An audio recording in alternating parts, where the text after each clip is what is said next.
जय माँ शिवा शताक्षी। गुप्त नवरात्रि माघ मास 2 फरवरी बुधवार से आरंभ होने जा रही है। आमतौर पर हम 2 नवरात्रियों को ही मनाते और पूजते हैं। एक है चैत्र और दूसरी आश्विन मास की नवरात्रि।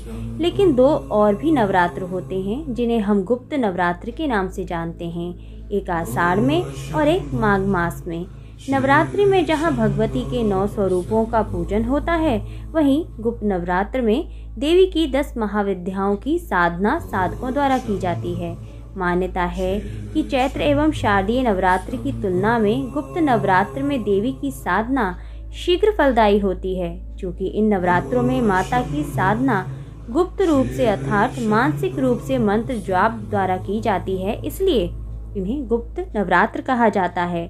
जिस प्रकार भगवान शंकर के 2 रूप हैं, एक रुद्र और दूसरे शिव, उसी प्रकार देवी भगवती के भी 2 रूप हैं। एक है कालीकुल और दूसरा श्रीकुल।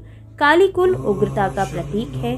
कालीकुल में महाकाली, तारा, छिन्नमस्ता और भुवनेश्वरी देवी हैं। यह देवी माँ स्वभाव से उग्र हैं। जबकि श्रीकुल में महात्रिपुर सुंदरी, त्रिपुर भैरवी, धूमावती, बगलामुखी, मातंगी और कमला माँ हैं। धूमावती माँ को छोड़कर सभी सौंदर्यशालिनी माँ हैं। आपने नवरात्रि पूजन के समय श्री दुर्गा सप्तशती के कीलकम का पाठ अवश्य ही किया होगा। कीलकम में यह कथित है कि भगवान शिव शंकर ने कई विद्याओं को गुप्त कर दिया है। यह विद्या कौन सी हैं, इसके प्रसंग मिलते हैं, जिसमें 10 महाविद्याओं का प्रदर्शन देवी सती ने महादेव के सामने किया था। आइए ये प्रसंग कौन सा है, सुनते हैं। एक समय शिव भार्या माँ सती के पिता दक्ष प्रजापति एक यज्ञ करा रहे थे। उस यज्ञ में सभी आमंत्रित थे, परंतु दक्ष प्रजापति ने अपने दामाद भोलेनाथ और बेटी को आमंत्रित नहीं किया था।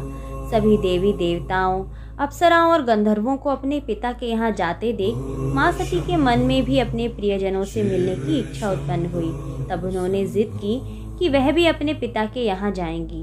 भगवान शंकर ने माँ सती को समझाते हुए कहा कि प्रिय, बिना बुलाए कहीं नहीं जाते, पर माँ सती नहीं मानी और जिद पर अड़ गईं और क्रोध में आकर उन्होंने उस समय अपनी 10 महाविद्याओं का प्रदर्शन किया, जिसे देखकर उन्होंने सती से पूछा कि कौन है ये।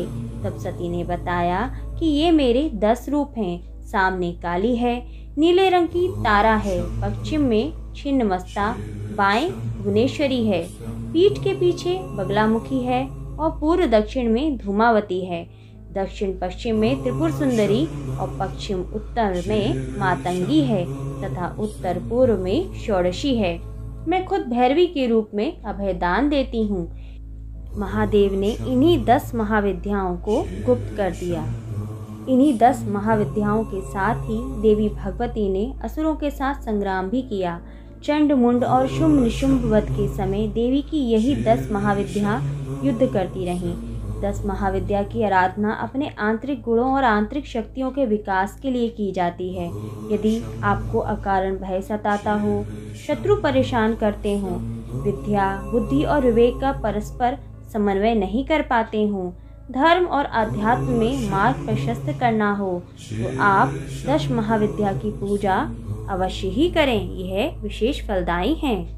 हम भाग्यशाली हैं कि हमें गुप्त नवरात्रि के अवसर पर माँ की पूजा करने का सौभाग्य प्राप्त हुआ है। अतः सुनते हैं कि इन दिनों क्या चढ़ाएं कि माँ का आशीर्वाद भी प्राप्त हो और माँ प्रसन्न भी हो। माँ दुर्गा का पूजन और मंत्र जाप देर रात को करें, 9 बजे के बाद कर सकते हैं।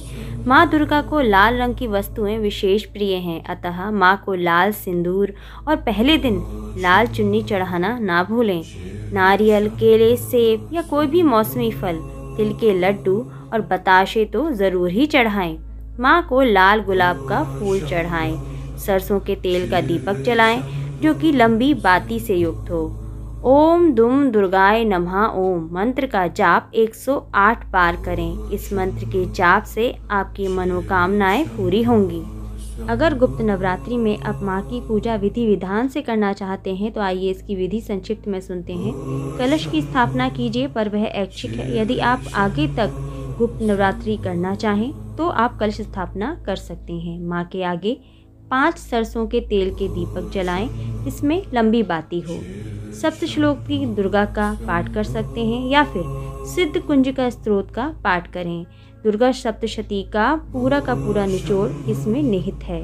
इसमें समस्त 9 देवियों, 14 माताओं और 10 महाविद्या की पूजा भी निहित है।